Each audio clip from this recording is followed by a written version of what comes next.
back to Breezy the Teacher's YouTube channel. My name is Miss Brianna. As you all know, today we're going to be reading a new book, but before we get started, I wanted to see if you know what month it is.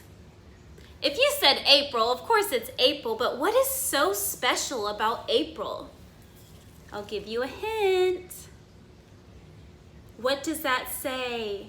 It's Poetry Month. So today we're going to be reading a book that has that in it. Can you read that? Onomatopoeia. Say it again. Onomatopoeia. A little faster. Onomatopoeia. One more time, really fast. Onomatopoeia. Great job. So here's the definition for what onomatopoeia is. The formation of a word from a sound associated with what its name is. So think of some sounds that you might know. You should know a lot of animal sounds, even the sounds that come out of our mouths. So I want you to start thinking about those sounds. And before we read our book today, I'm going to go over the 4 types of sounds that we will come and encounter with. So the first one is machines. Think of some sounds that machines might make. I've put up here honk, boing, and clang. What would make the honk noise? Of course, a car or a truck, any kind of vehicle that we're in. What about clang? Think about tools clanging and clanging all loud outside.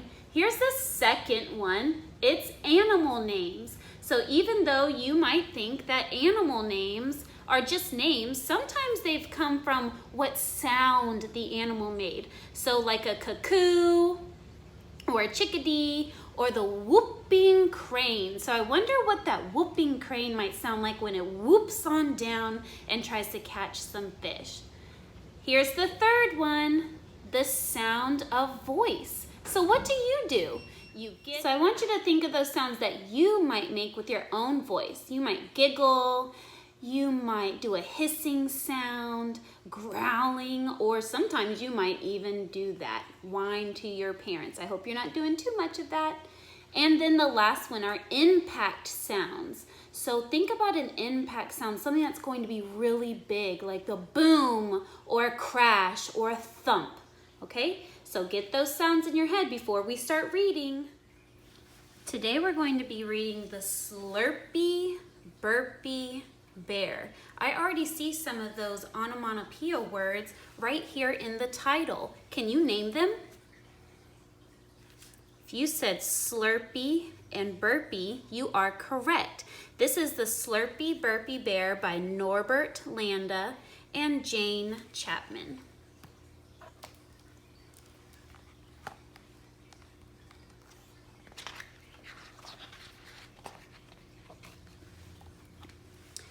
Big Bear noisily slurped his mushroom stew.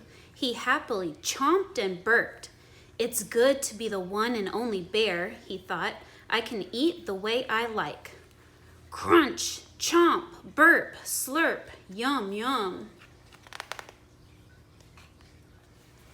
Across the river, Little Rabbit's ears twitched.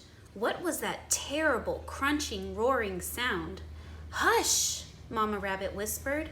That is the beast's humble sound. The beast? Little Rabbit asked.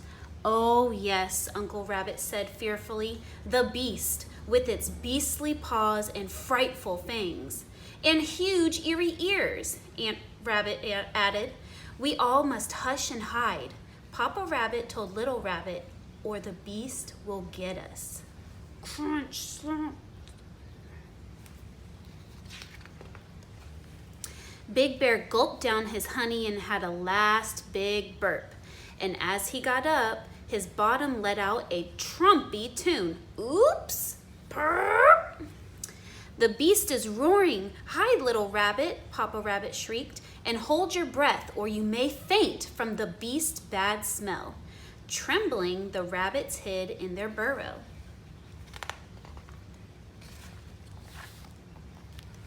Sometimes Big Bear thought of crossing the river to look for a friend, but he dipped his toes in the cold water and shivered. Brr, brr, no way. Then he sang, I am the one and only lonely bear with no one there for me to care. And Big Bear couldn't help crying a little. Oh. Whoo, sob, wee, sob, whoa. It's the beast's wicked howling again, Little Rabbit whispered. He is out on the hunt.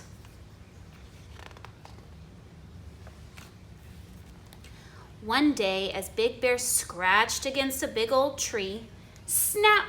The tree cracked and fell across the river. I've built a bridge, Big Bear said proudly. Now I can look for a friend. He brushed his fur and set off. Across the river, Little Rabbit chased butterflies in the woods. You'd better hide, Little Rabbit roared, for I'm the beast. Then suddenly, what do you think is about to happen? Crash! Little Rabbit bumped into something big and soft and furry. From high above, he heard a deep, friendly voice. Hey, who's that down there?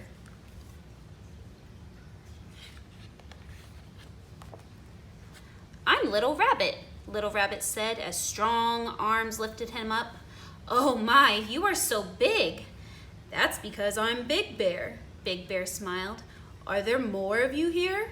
Oh yes, Little Rabbit said, but we always hide from the beast.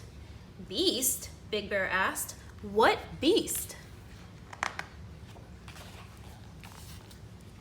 Little Rabbit told Big Bear all about the beast roaring and howling and frightful fangs and bad smell.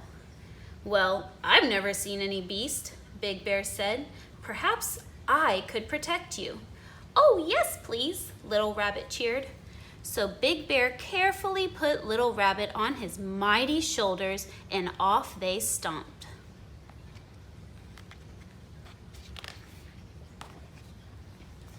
Papa Rabbit nearly fell over in shock when he saw Little Rabbit. He knocked on Big Bear's belly.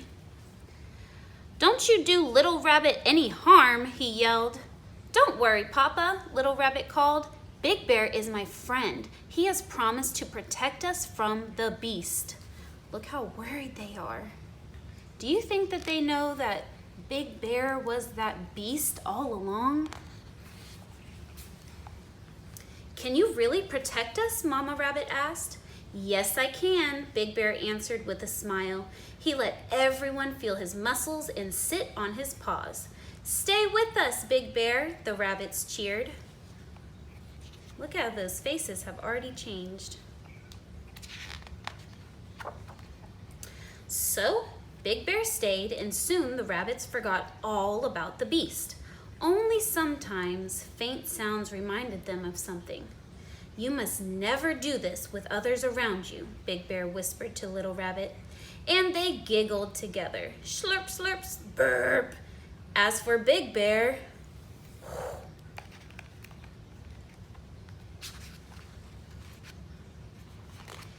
he was so happy to no longer be the one and only lonely bear.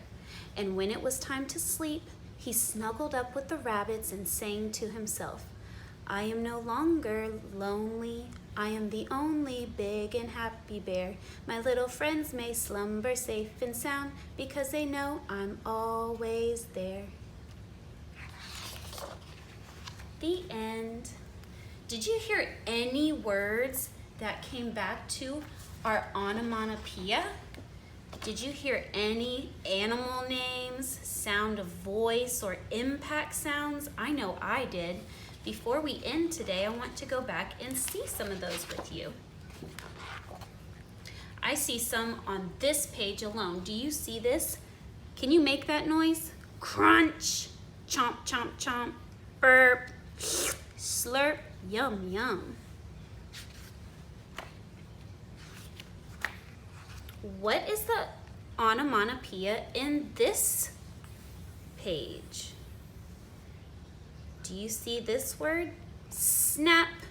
That could be snapping your fingers, or what's happening there? That tree snapping. Okay, so next time we are going to discuss a different word for Poetry Month. Remember, onomatopoeia is the formation of a word from a sound associated with what it's named, like honk, cuckoo, shh, boom, and thump. Have a great day.